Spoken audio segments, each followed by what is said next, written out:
Okay, first of all, guys, what can you tell us about how you landed your roles in the film and what you felt when you first sort of set foot on set for your first day of filming? Maybe start with you, Joel.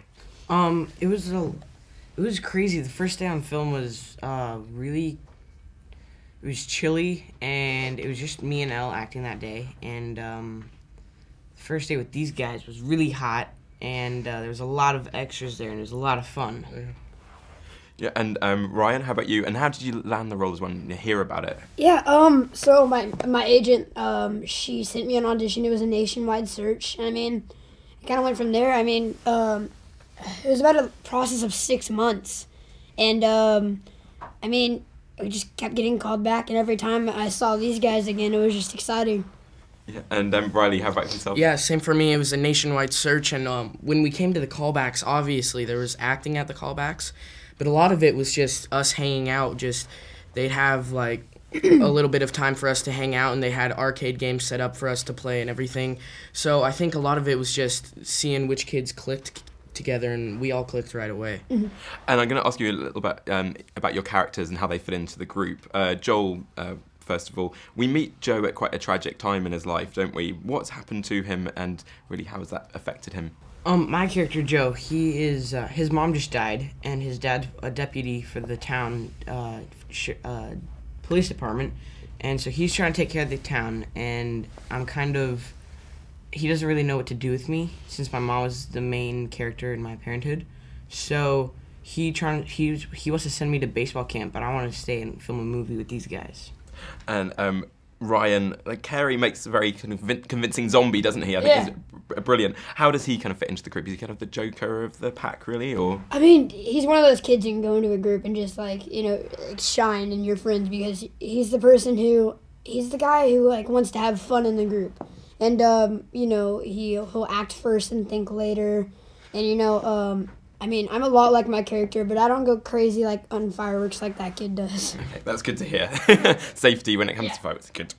Riley, Charles, of course, is the budding young filmmaker. What can you tell us about the masterpiece that he's trying to create? And did you pick up any directing tips from J.J. Abrams? Yeah, whenever I was playing the director, I just watched J.J. and see what he was doing. And with this being my first movie, it was just, he taught me so much about all the movie-making process and how everything works. And we actually got to the Super 8 film, we actually got to write it and direct it and set up the shots ourselves, so that was really cool. JJ let us do that. Riley's inspiration whenever he was the director in the movie was JJ.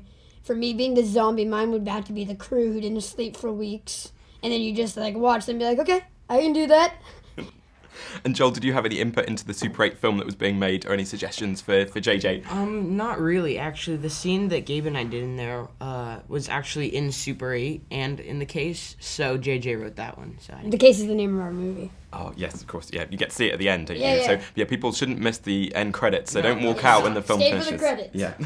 Now, the train crash is just extraordinary to an experience to sit through in the cinema. What was that like to kind of act in, Riley? The train crash, the set dressing was amazing. There were there were train cars everywhere, and there's debris and all of this stuff, and it was really cool. We got to do all of our own stunts. It's every teenager's dream to run through explosions, right?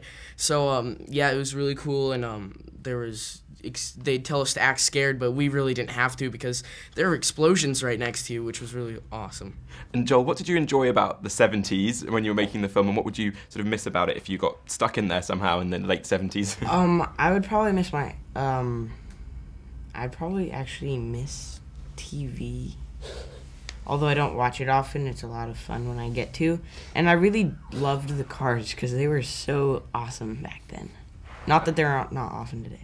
Absolutely. And just finally, could you guys give me a little blast of My Sharona, because it's so good in the movie? Yeah. Can we finish on that? Sure. No, like in LA, we did this all the time. Don't worry. Ready? Yeah. It's like down now. Okay. What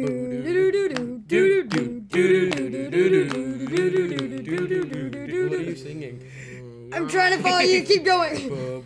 Just go. You're my little pretty one, my pretty one.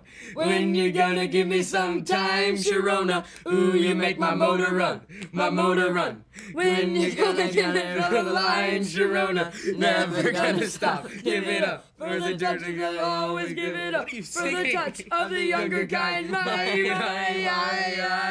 woo!